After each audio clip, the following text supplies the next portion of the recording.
Assalamualaikum warahmatullahi wabarakatuh.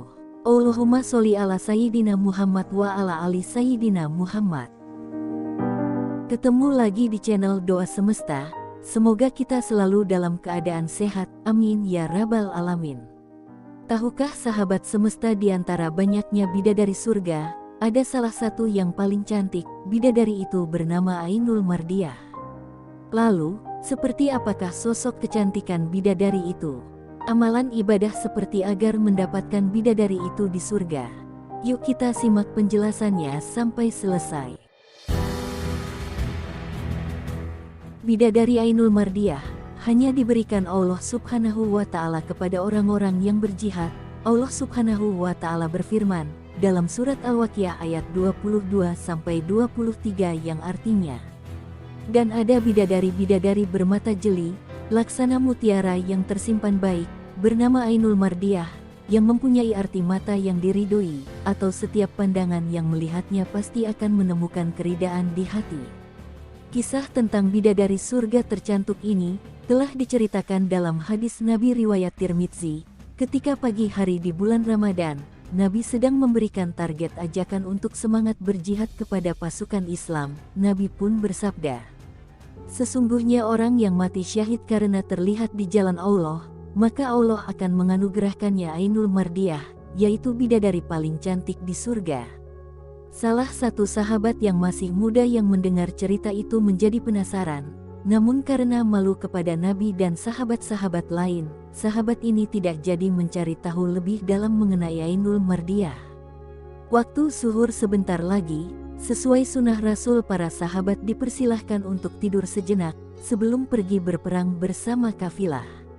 Sahabat yang penasaran akan bidadari ini juga tidur terlelap, dan sampai bermimpi. Di dalam mimpinya dia berada di tempat yang sangat indah yang belum pernah ia kunjungi sebelumnya.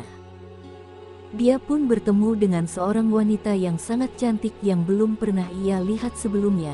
Ia pun bertanya kepada wanita tersebut, "Di manakah ini?" "Inilah surga," jawab wanita itu. Kemudian sahabat ini bertanya lagi, "Apakah Anda Ainul Mardiah?"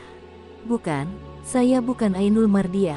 Kalau Anda ingin bertemu dengan Ainul Mardiah, dia sedang berada di bawah pohon yang rindang itu." Didapatinya oleh sahabat itu seorang wanita yang kecantikannya berkali-kali lipat dari wanita pertama yang ia lihat. "Apakah Anda Ainul Mardiah?" tanya sahabat itu. "Bukan saya, ini penjaganya. Kalau Anda ingin bertemu di sanalah singgasananya," jawab sang bidadari.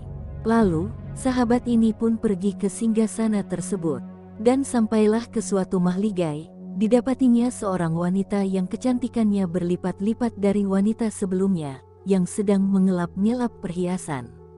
Sahabat ini pun memberanikan diri untuk bertanya, "Apakah Anda Ainul Mardiah?" "Bukan, saya bukan Ainul Mardiah. Saya penjaganya di mahligai ini. Jika Anda ingin menemuinya, temuilah ia di rumah itu," jawab sang bidadari. Pemuda itu pun beranjak dan sampailah ke mahligai yang ditunjukkan. Didapatinya seorang wanita yang kecantikannya berlipat-lipat dari wanita sebelumnya, dan sangat pemalu. Pemuda itu pun bertanya, "Apakah Anda Ainul Mardiah?"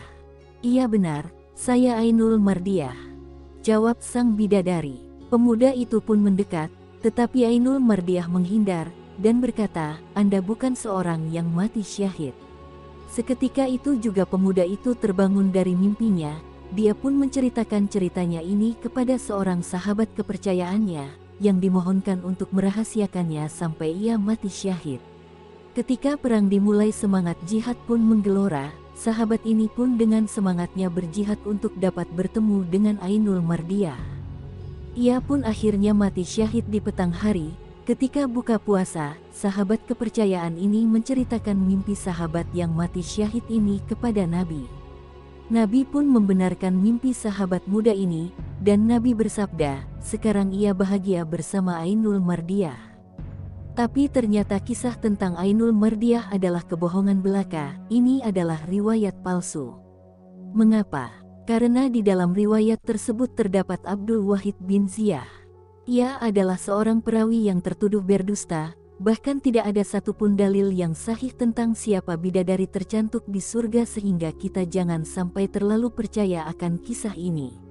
Oleh karena itu, sahabat semesta, jangan sampai kita terlena dengan apa yang akan kita dapatkan kelak. Namun alangkah baiknya jika kita terlena karena Allah dan hanya mengharap ridhonya Allah kelak. Semoga kita termasuk hamba yang akan selalu mendapat ridho Allah, sehingga Allah ridho pula kita berada di surga Allah. Amin ya robbal alamin.